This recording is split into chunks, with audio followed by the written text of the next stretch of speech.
सभी विद्यार्थियों को मेरा नमस्कार। आज का हमारा टॉपिक है लेटर राइटिंग में ऑफिशियल का कंप्लेंट लेटर। ऑफिशियल में 3 प्रकार के लेटर प्रचलित हैं: ऑफिशियल कंप्लेंट, ऑफिशियल रिक्वेस्ट और ऑफिशियल इंक्वायरी। तो ऑफिशियल लेटर किसी ऑफिसर को लिखा जाता है, किसी अधिकारी को लिखा जाता है, लेकिन उसके साथ साथ कोई जो जनप्रतिनिधि है, जैसे कि सरपंच को लिखेंगे या मेयर को लिखेंगे। अब जैसे जयपुर है, जयपुर नगर निगम है, तो नगर निगम में महापौर होता है जिसको इंग्लिश में मेयर कहते हैं, तो वो भी ऑफिशियल के अंतर्गत ही आते हैं। अब ऑफिशियल में कोई शिकायत होती है इस लेटर के अंतर्गत, तो ऑफिशियल कंप्लेंट में शिकायत होती है। तो किसी भी अधिकारी से कोई शिकायत के निराकरण के संबंध में लिखा जाता है। तो अब हम प्रारंभ करते हैं ऑफिशियल का कंप्लेंट लेटर, जिसमें किसी अधिकारी को किसी शिकायत के बारे में जानकारी दी गई है और उस शिकायत को दूर करने का निवेदन किया गया है। लेटर राइटिंग ऑफिशियल का कंप्लेंट, ऑफिशियल आधिकारिक कंप्लेंट शिकायत। अब प्रश्न कैसे आता है कि you are Manoj, Manoj sender है, भेजने वाला, सेंडर का नाम आ गया मनोज। अब मनोज कहाँ रहता है? तो लिविंग इन कोटा, कोटा में रहता है। Write a letter to the mayor, इस जगह पता चल जाएगा कि ये ऑफिशियल लेटर है। दी के बाद में मेयर आया है, यहाँ पे तहसीलदार आ सकता है, सरपंच आ सकता है, कलेक्टर आ सकता है, एसपी आ सकता है, एमपी, एमएलए, किसी को भी लिखा जा सकता है। तो दी मेयर, मेयर को हिंदी में महापौर कहते हैं, फिर कोमा लगा हुआ है। इसके बाद में इसके आगे डिपार्टमेंट मिलेगा, जैसे सरपंच का ग्राम पंचायत, बीडीओ का पंचायत समिति, तो म्यूनिसिपल कॉर्पोरेशन, इसको हिंदी में कहते हैं नगर निगम। अब कोटा में तो नगर निगम है, तो ये इसका विभाग है। उसके बाद में फिर कोटा, और ये जो कंप्लेनिंग शब्द है, इससे पता चलेगा कि ये ऑफिशियल का कंप्लेंट है, इसमें शिकायत की गई।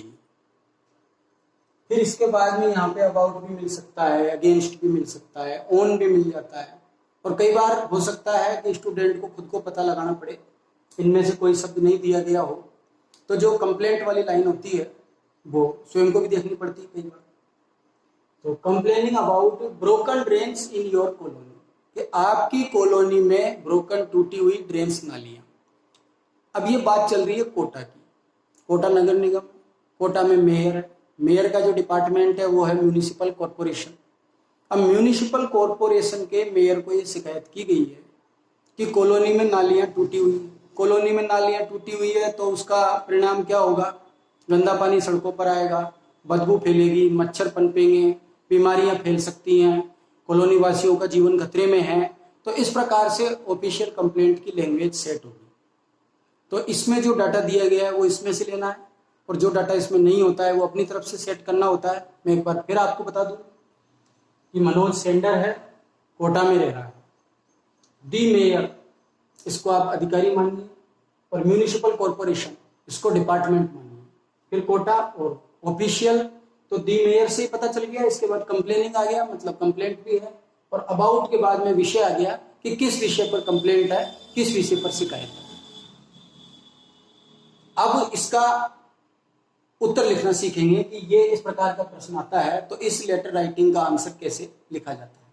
अब देखेंगे कि इस प्रश्न का आंसर कैसे सेट करना है, ये लेटर कैसे लिखना है। तो सबसे पहले सेंडर का एड्रेस, भेजने वाले का पता।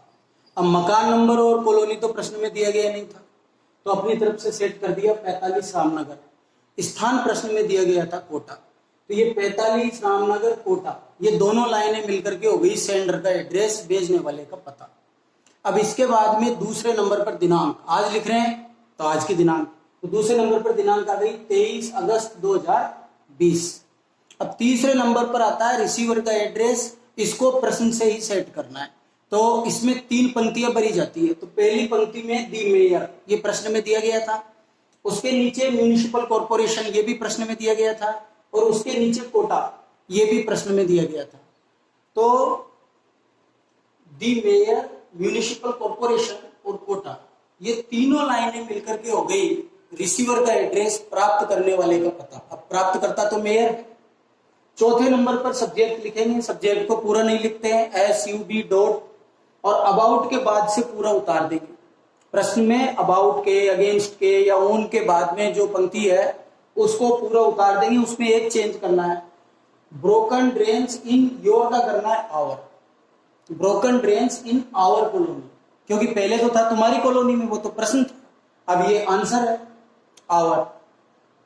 और 5वें नंबर पर सर लिख के पूरी लाइन को ब्लैंक छोड़ देंगे। अब प्रत्येक शब्द का प्रथम अक्षर कैपिटल, इस बात का विशेष ध्यान रखना है।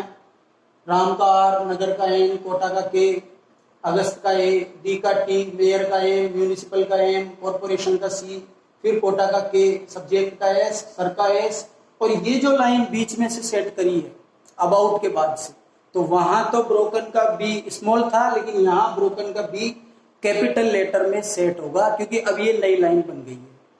तो इससे पहले जो मैंने एडिटर के 2 लेटर्स आपको बताए, उनके अंदर जो फॉर्मेटिंग है उसमें और इसमें क्या फर्क है, तो उसमें और इसमें जो फर्क आया है वो फर्क आया है 3रे नंबर पर, रिसीवर के एड्रेस में। वहां पर रिसीवर एडिटर होता है, तो दी एडिटर लिखते हैं, उसके नीचे कोई न्यूज़पेपर का नाम लिखते हैं या कोई मैगजीन का नाम लिखते हैं, फिर स्थान लिखते हैं। यहाँ पर तीसरा जो नंबर है रिसीवर का एड्रेस, उसमें सबसे पहले दी के बाद अधिकारी का नाम आता है, उसके नीचे विभाग का नाम आता है और उसके नीचे स्थान का नाम आता है।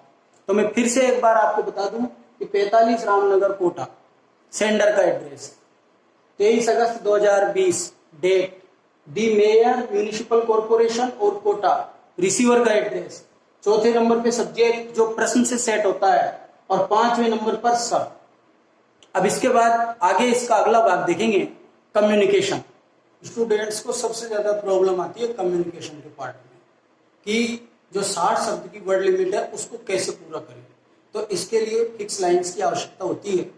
तो मैं इसको इसी तरीके से समझाने की कोशिश कर रहा हूं कि फिक्स लाइंस का प्रयोग करें और अपनी तरफ से मैटर कम से कम जोड़ना पड़े, इसमें कमजोर विद्यार्थियों को बहुत सुविधा रहती है।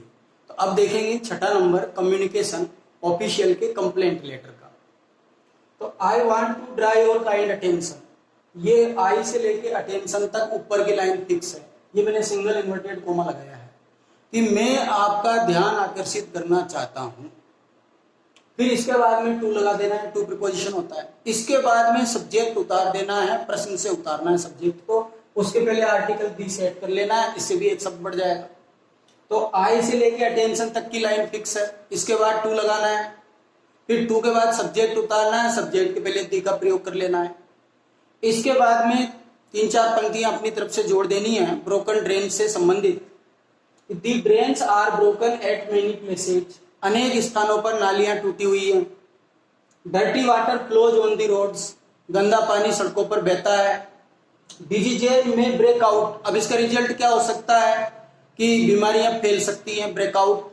और our life is in danger, अब कॉलोनी वासी बता रहे हैं कि भाई हमारा जीवन तो खतरे में है। तो ये सारी लाइनें ब्रोकन ड्रेन से संबंधित है। अब इसके बाद में जब कम्युनिकेशन की एंडिंग करेंगे तो इसमें नीचे भी एक फिक्स लाइन है जिसमें अधिकारी से क्या निवेदन किया जाएगा। वो फिक्स लाइन है प्लीज से लेकर के नीडफुल तक, कि please look into the matter immediately and do the needful, कृपया इस मामले को शीघ्रता से देखें एंड डू द नीडफुल, और आवश्यक कार्रवाई करें। तो ये 6ठा भाग है।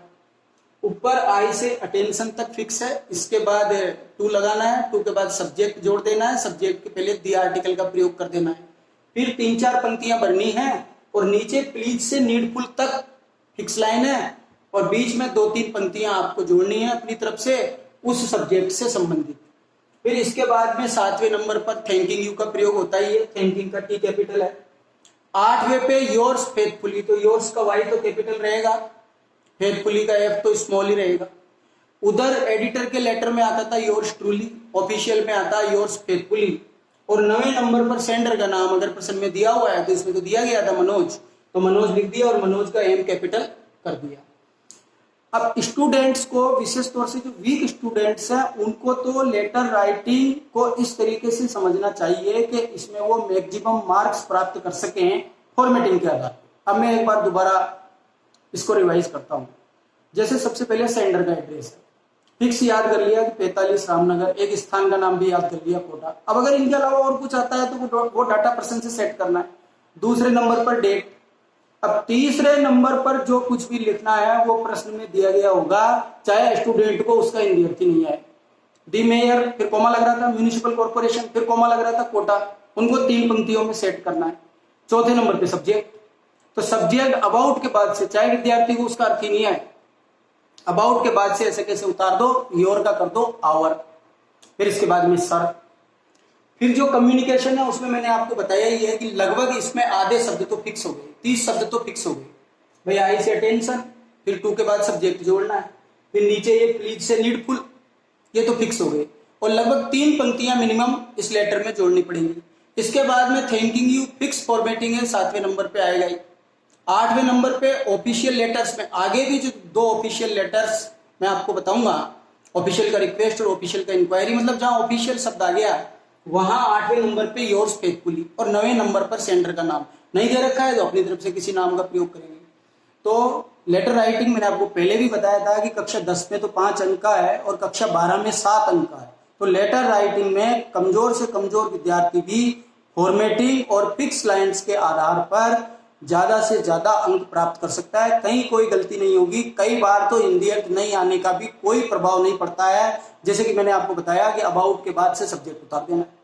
अब चाहे कुछ भी हो उसमें, उसको उतार देना है, योर का आवर कर देना है, क्योंकि वो तो प्रश्न था योर कॉलोनी, तुम्हारी कॉलोनी में। अब अपन आंसर दे रहे हैं, आवर कॉलोनी कर दिया उसको। तो इस प्रकार से ऑफिशियल कंप्लेंट लेटर स्टूडेंट्स के लिए बहुत यूजफुल है। फॉर्मेटिंग के आधार पर इसको समझिए। और जो 6ठे नंबर पर कम्युनिकेशन है, उस कम्युनिकेशन की फिक्स लाइन्स आपको याद कर लेनी है। इसके बाद इसको बहुत बेहतर ढंग से लिख सकते हैं और अधिकतम अंक इसमें प्राप्त कर सकते हैं। तो मुझे आशा है कि ऑफिशियल का कंप्लेंट लेटर आपको समझ में आ गया होगा। मेरे वीडियो को लाइक करें और चैनल को सब्सक्राइब करें और ज़्यादा से ज़्यादा शेयर करें ताकि अधिकतम विद्यार्थी इसका लाभ उठा सकें। थैंक्स।